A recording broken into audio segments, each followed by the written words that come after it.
pues permanente que nosotros llevamos a cabo hablándoles acerca de los aspectos básicos de derechos humanos y de cómo la violencia escolar, que esta es la vinculación que tiene, la relación que tiene la violencia escolar con los derechos humanos, es que la violencia escolar va en contra de estos derechos humanos.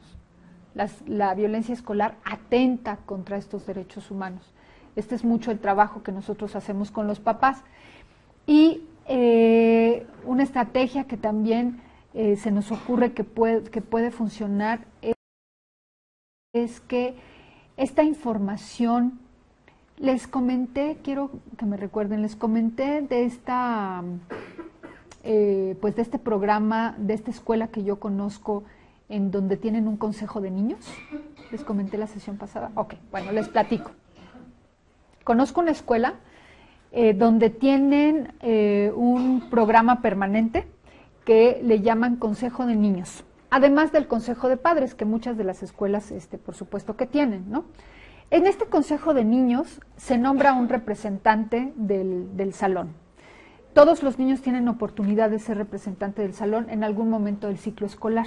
No estoy segura si creo que nombran a uno cada 15 días o algo así. Los niños que no quieran participar no lo hacen, es voluntario. Se habla acerca de determinada problemática que hay, ¿no? Déjenme hacer un alto. Uno de los principios rectores de la Convención de los Derechos del Niño es la participación. Esta convención dice que los niños tienen el derecho de participar en todos los asuntos que estén relacionados con ellos. Entonces, bueno, pues esta escuela, haciendo honor a este principio, digamos, siendo congruente con este principio, establece este Consejo de Niños. Entonces, se habla, por ejemplo, de una problemática en particular. Me platican que en un salón, específicamente, había una niña que estaba ejerciendo violencia en contra de sus compañeros y pues los compañeritos ya estaban cansados. Entonces se reúne el Consejo de Niños y empiezan a hablar acerca de cuáles son las cosas por las que creen que esa niña es así. Fíjense bien, qué interesante que lo que hacen no es estigmatizar a la niña, ni culpar a la niña, ni atacar a la niña, ni decir que la niña es horrible y no la soporta. No, lo primero con lo que empiezan es, ¿por qué tú crees que ella hace lo que hace? Y entonces los niños empiezan a decir, pues es que yo creo que a lo mejor está enojada, a lo mejor lo que sea. Y uno de los niños sabía, una de las niñas sabía que los papás de la niña se estaban separando, pero que además vivía una situación de violencia de pareja, ¿no? Parecía ser que el papá pues estaba ejerciendo violencia en contra de su pareja. Y lo que ocurría es que la niña había aprendido a que la forma de relacionarse pues era mediante la violencia. Entonces se estableció, ¿no?, que los niños iban a tratar, de entrada, iban a ponerse en el lugar de la niña, ¿no? A ver, vamos a entender qué se siente estar en una situación en la que esta niña está. Después, acordaron todos los niños que iban a hablar con la niña y decirle que no estaban de acuerdo en su conducta, que entendían por lo que estaba pasando, pero que no estaban de acuerdo con su conducta. Y después acordaron, la estrategia fue que cada vez que la niña empezara, por ejemplo, a levantar la voz, o porque era algo que hacía la niña mucho, les gritaba mucho a los compañeritos, el compañerito, la compañerita, se iban a dar la media vuelta y se iban a ir. No iban a hacerle caso. Después acordaron que el maestro tenía que hablar con la niña para hacerle saber a la niña que si seguía con esa actitud, ninguno de los niños le iba a volver a hablar, ¿no? A lo mejor fue una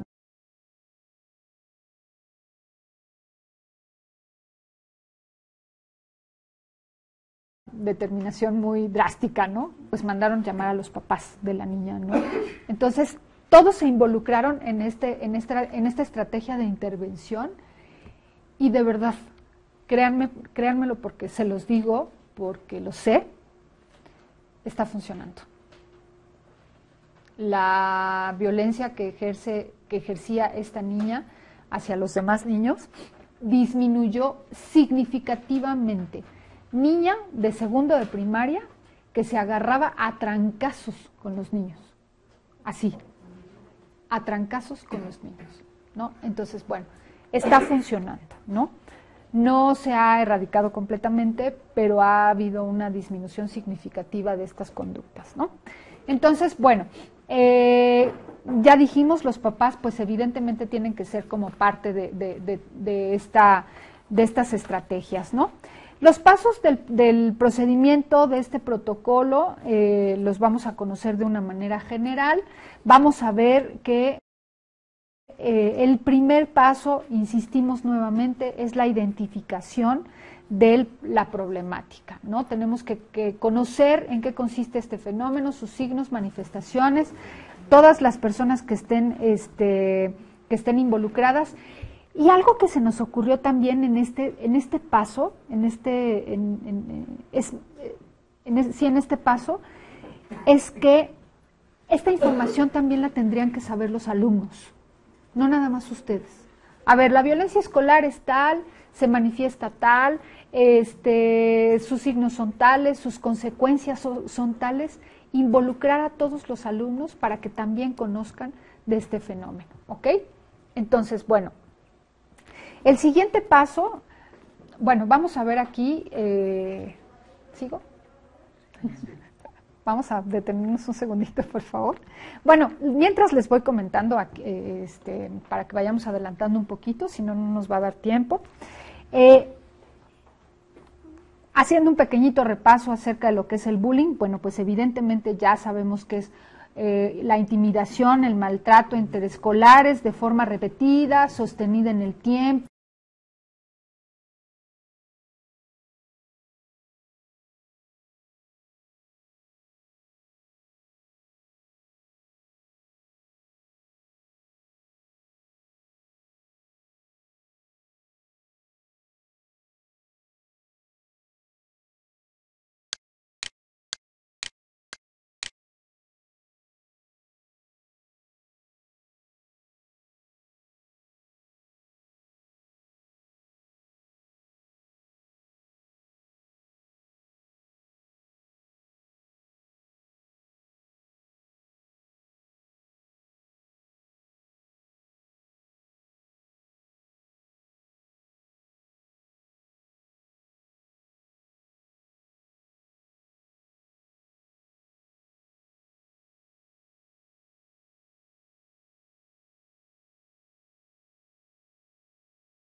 estima, presenta bajo rendimiento académico, etcétera, etcétera.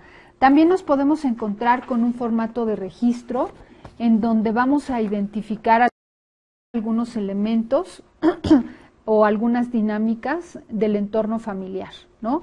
Vamos a encontrar aquí que, pues que a lo mejor los papás quitan importancia a las conductas antisociales de su hijo, de su hija, hay presencia de violencia escolar, podemos encontrar que a lo mejor eluden sus responsabilidades parentales, no le dan importancia a las problemáticas que sus hijos tienen en las escuelas, o también lo contrario, son muy exigentes con sus hijos, con sus hijas, ¿no? Entonces, bueno, en este formato de registro vamos a tener la oportunidad de hacer este registro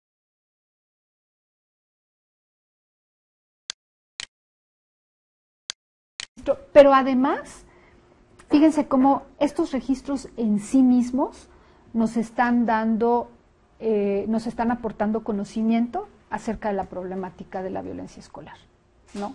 Nos están diciendo, todos estos reactivos nos dicen que estas cosas están presentes en la problemática de la violencia escolar. Entonces, no nada más nos sirven para registrar, sino nos están enseñando qué cosas ocurren en esta problemática de la violencia escolar, ¿no?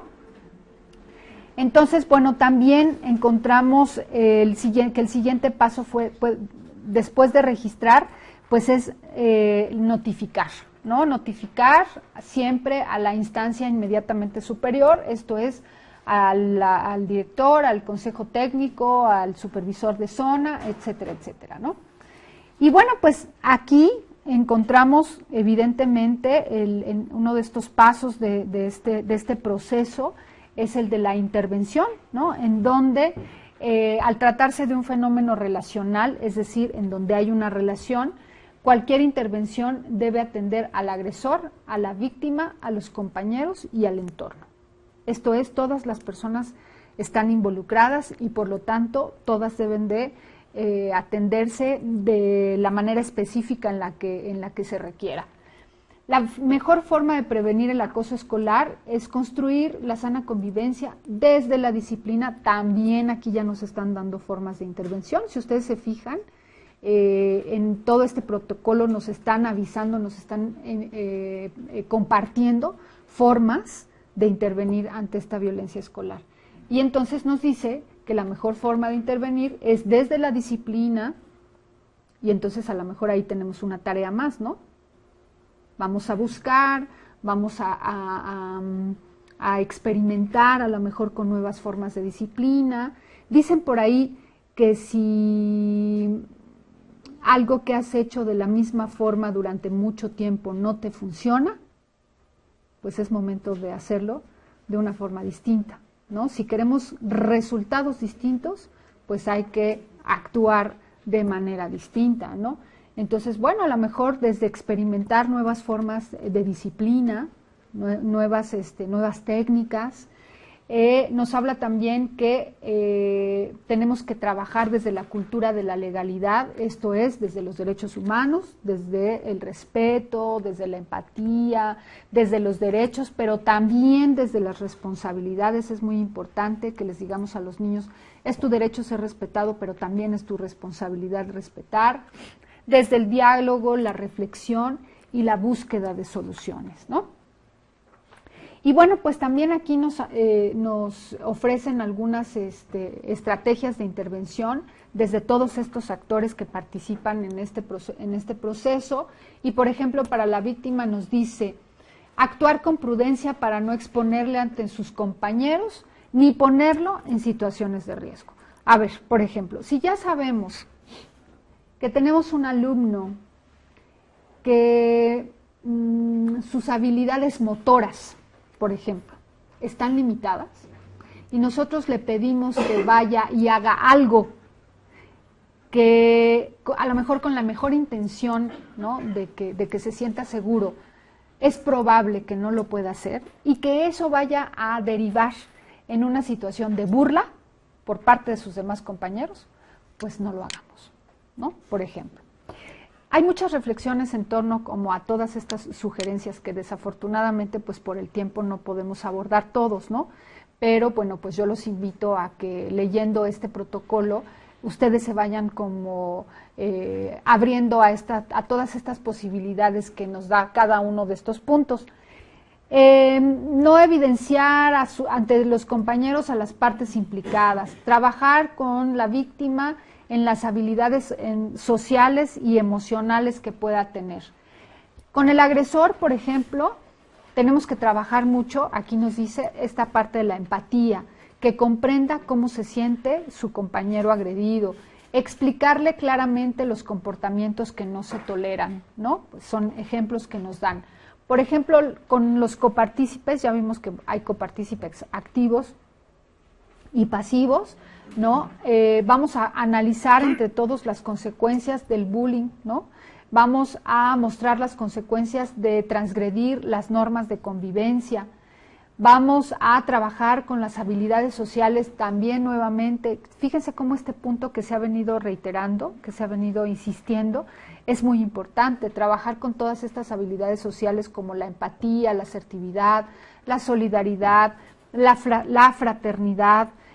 Por ahí el artículo número 1 de la Declaración Universal de los Derechos Humanos dice que todos debemos comportarnos o nos debemos comportar fraternalmente los unos con los otros, ¿no? Entonces, fíjense cómo esto inevitablemente está vinculado con los derechos humanos.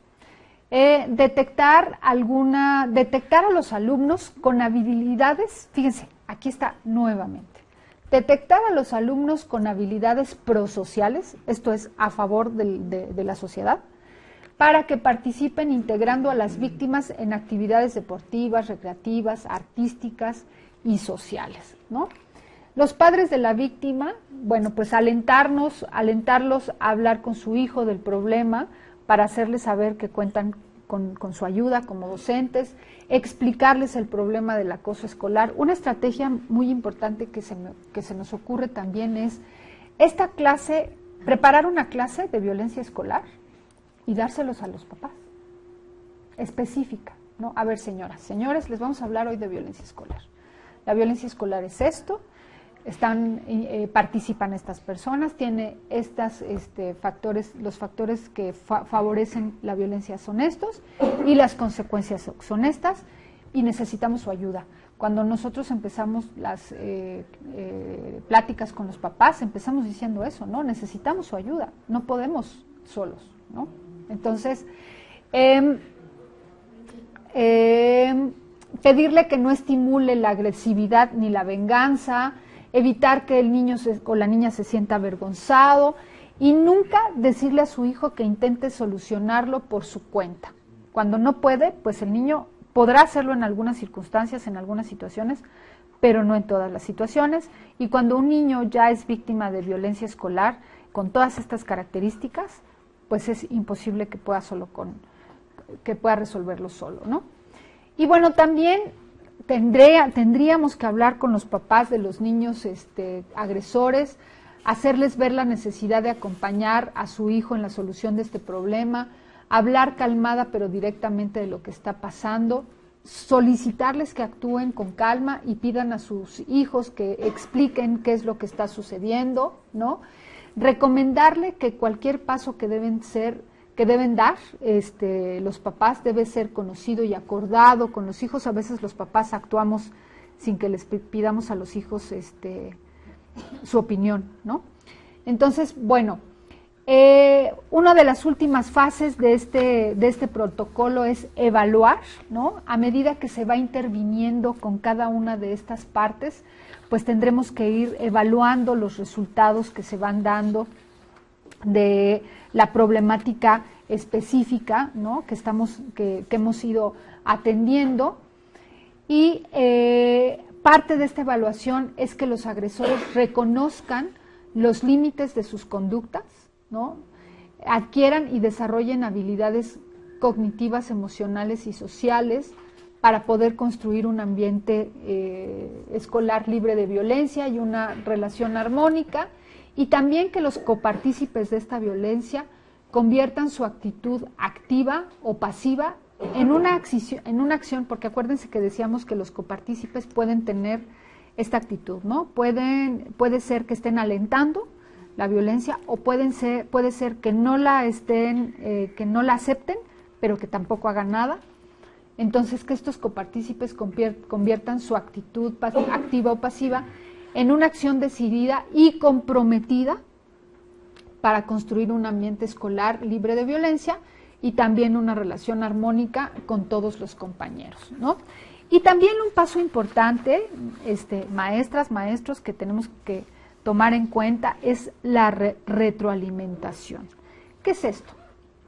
Significa que los docentes deben trabajar en esta retroalimentación de estas prácticas de intervención preventiva para erradicar el acoso escolar a través de acciones cotidianas, ¿no? Esto es todos los días, y transversales, como por ejemplo Y ahí viene otra dificultad, ¿verdad? Porque también nos han platicado que la situación entre los maestros no siempre es la más óptima, ¿verdad? Oigo risas por ahí, ¿no? Bueno. Y dice que la convivencia democrática entre directivos, docentes y alumnos a través del trabajo colaborativo, solidario y no competitivo. Muchas veces, también lo vimos la conferencia pasada, un factor de riesgo en el ambiente escolar es echarle la culpa a los demás del problema de la violencia escolar. No pensar que nosotros también participamos en ese problema, de una forma o de otra, pero también participamos, ¿no? Entonces, bueno, pues maestros, maestras, insistimos nuevamente, pensar que somos parte de este problema. Los docentes deben trabajar en la retroalimentación de las prácticas de intervención. Le estoy leyendo otra vez. La educación de las emociones, sentimientos y valores como parte de los objetivos educativos. Esto es, no solamente, ya lo sabemos, enseñar matemáticas, español, quebrados, y etcétera, etcétera, sino también enseñar a nuestros niños, sentimientos, educar a nuestros niños en emociones, sentimientos y valores como parte de estos objetivos educativos. Trabajar para desarticular este triángulo del bullying, que es la víctima, el agresor y el copartícipe. Enseñarles también a nuestros alumnos a ser asertivos, a decir no a los comportamientos agresivos, estimulando la empatía nuevamente. Fíjense cómo estamos insistiendo muchísimo en esta parte, estimular la empatía, enseñar a los alumnos agresores o en riesgo de ser agresores a ponerse en el lugar de la víctima, sentir sus emociones y comprender sus sentimientos. Fortalecer el papel de la familia en esta problemática y desarrollar un programa de sensibilización. Fíjense, el protocolo también lo menciona aquí. Programa de sensibilización, capacitación e intervención en temas de educación emocional, prevención de violencia, igualdad de género y formación ciudadana. Y la implementación de programas culturales de prevención de la violencia y promoción de una convivencia escolar armónica, ¿no? Y bueno, pues por último, nuevamente vamos a retomar las palabras del maestro Juan Díaz de la Torre, que nos dice: hacer de una escuela un espacio libre de violencia, desde el cual se impulse una cultura de inclusión, respeto y promoción de los derechos humanos, es prevenir el acoso escolar. Y este es el desafío. Y bueno, pues para terminar les voy a poner un video que dura 1 minutito para que pues nos vayamos pues todavía más con la idea de la importancia de la labor docente, de la importancia que tiene su labor en la vida de los alumnos. Vamos a verlo.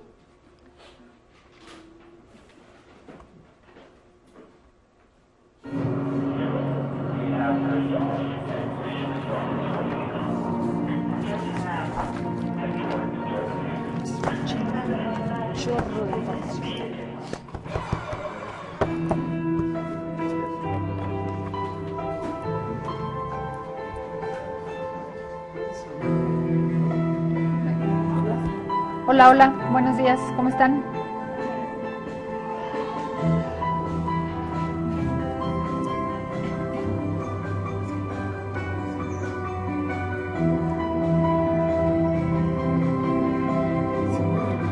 Hola, buenos días, ¿me escuchan? Hola, hola, ¿me escuchan?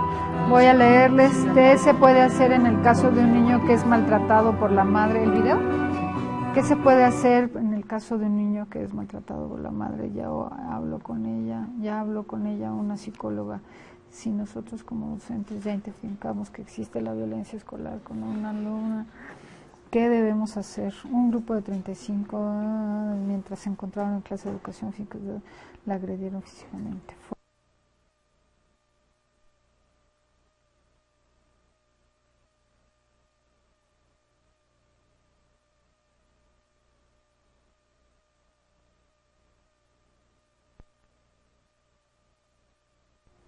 a la parte de las preguntas y de las respuestas, a la sesión de preguntas y respuestas.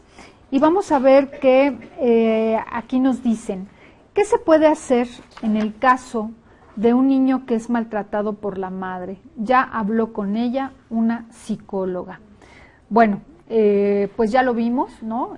Una de las cosas que nosotros como docentes tendríamos que hacer, lo primero que tendríamos que hacer es hablarlo con las autoridades, hacerles saber a la autoridad de la escuela del caso de este niño.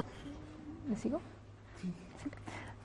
Hacerles saber el caso de este chiquito, hablar con la mamá, ¿no?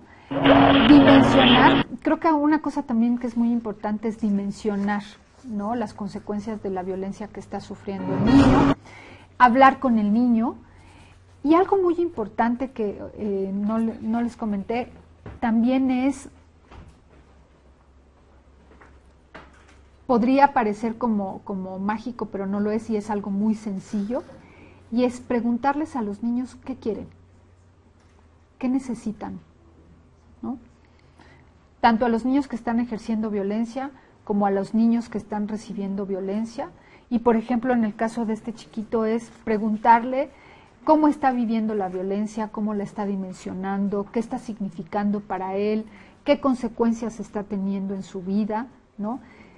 Sí tenemos que reconocer que hay cosas a donde nosotros no podemos hacer nada, no podemos intervenir, ¿no?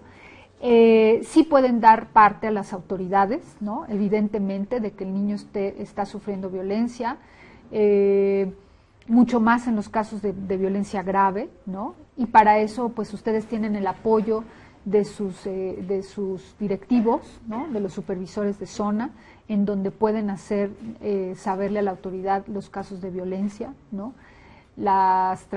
El DIF, evidentemente, aunque está rebasado, lo sabemos, ¿no? Por la cantidad de casos que está teniendo, por la dificultad para resolver estos casos, ¿no?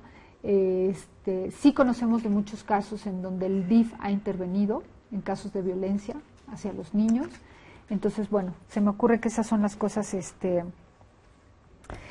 ¿Qué se puede hacer? Miren, vean, ¿qué se puede hacer cuando un directivo no fomenta una convivencia sana entre su personal?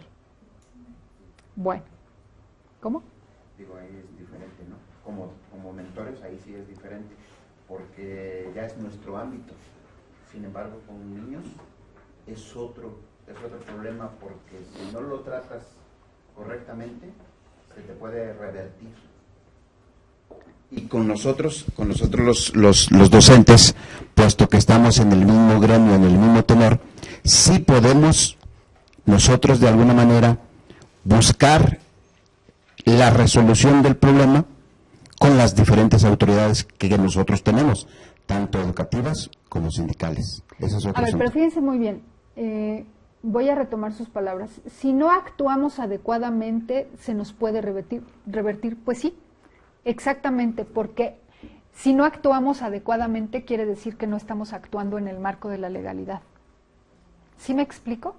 Entonces, en ese sentido es cómo se pueden proteger, y haciendo un poco, respondiendo un poco a la pregunta que me hacía la sesión pasada, ¿cómo me puedo proteger, ¿no? Pues actuando en congruencia con el marco de la legalidad, ¿no? Esa es la mejor manera de protegerme para no ser acreedor de una sanción. Y estoy hablando de todos en general, no nada más de los maestros, ¿no?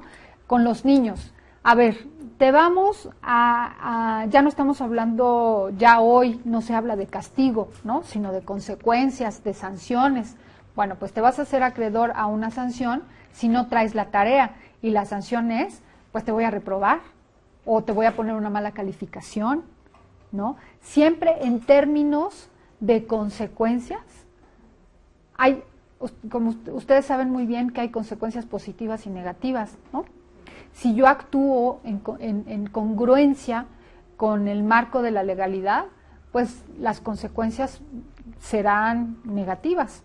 O a lo mejor habrá ausencia de consecuencias negativas, ¿no? A lo mejor no me van a premiar por no pasarme los saltos. No va a llegar el jefe del gobierno del Distrito Federal y me va a decir, Ángeles, como nunca te pasas un alto, te vamos a premiar con un bono, ¿no? Pero a lo mejor sí hay una ausencia de una consecuencia negativa, que es, si no me paso los altos, pues no me van a poner una multa, pero estoy actuando en congruencia con las leyes, en congruencia con un reglamento, ¿no? Entonces, en ese sentido es nuestra mejor protección, ¿ok? Bueno, dice, ¿qué se puede hacer cuando un directivo no fomenta una convivencia sana entre su personal? Bueno, pues como lo estoy escuchando, ya a lo mejor ustedes tienen estrategias muy particulares. Algo que creo que tendrían que hacer es hablar con el directivo y decirle que las acciones que está llevando a cabo no están promoviendo, no están facilitando una convivencia sana entre el personal, porque acuérdense, hay que diferenciar, acuérdense que la violencia escolar implica a todos las personas que están en un contexto escolar. El bullying, ya siendo un poquito más específicos, el bullying, muchos autores hacen referencia a la violencia que se da únicamente entre los alumnos, entre los pares, pero la violencia escolar hace referencia a todos los que están involucrados en este contexto. Entonces, bueno, pues también, por supuesto que podemos encontrar que exista violencia del directivo hacia los docentes, pero también ahí estamos hablando efectivamente de que hay un servidor público, y entonces ya estamos en otro ámbito, ¿no? Que hay un servidor público que no está llevando adecuadamente sus funciones. Y entonces ahí sí son acciones distintas las que se tienen que llevar a cabo. ¿Ok? Bueno, vamos a leer una preguntita más. Dice, ¿alguna estrategia para involucrar a los padres de familia cuando se presumen violentos? Bueno, pues nuevamente insistimos, tenemos que hacer del conocimiento. A ver, no quiero ser repetitiva, no quiero no quiero cansarlos con la misma idea, pero en la medida en la que se desconozca que las consecuencias de la violencia son graves, es que vamos a seguir, es que estamos de alguna manera fomentando esta violencia, ¿no? De alguna manera somos partícipes a lo mejor de esta violencia. Una estrategia clarísima, por ejemplo, es hablar a los padres y decirles, su hijo está presentando ciertas características y necesitamos que nos ayude a descubrir cuál es la razón, cuál es la causa. No podemos mandar llamar a unos papás y decirles, sospechamos que ustedes son unos padres violentos, ¿no? Porque es una actitud muy intrusiva, ¿no? Pero sí decirle, a ver, su hijo está presentando ciertas características y necesitamos que nos ayude a entender cuál es la posible razón de esto, ¿no? Si en un dado caso la situación es más complicada, ¿no? Es más grave, entonces sí, acuérdense, tenemos que acudir con las autoridades y a lo mejor con apoyo de las autoridades, decirle a los papás, se ha abierto esto, ¿no? Fulanito de tal está comentando que está viviendo esta situación en casa y queremos reiterarle ante todo nuestro apoyo, ¿no? A lo mejor. ¿Por qué es difícil trabajar con los papás? Sí, es muy complicado, es muy complicado. Y bueno, siempre hay líneas muy delgadas que no se tienen que romper.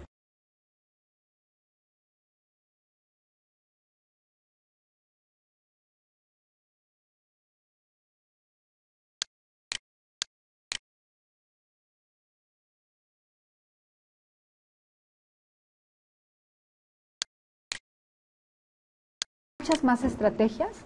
En esta conferencia nosotros trabajamos y abordamos algunas de las estrategias que se establecen en el protocolo, pero en esta siguiente sesión van a encontrar muchas más formas para poder intervenir, les van a dar muchas más alternativas. Y bueno, pues agradecemos muchísimo, que tengan una muy buena tarde. Hasta luego. Gracias.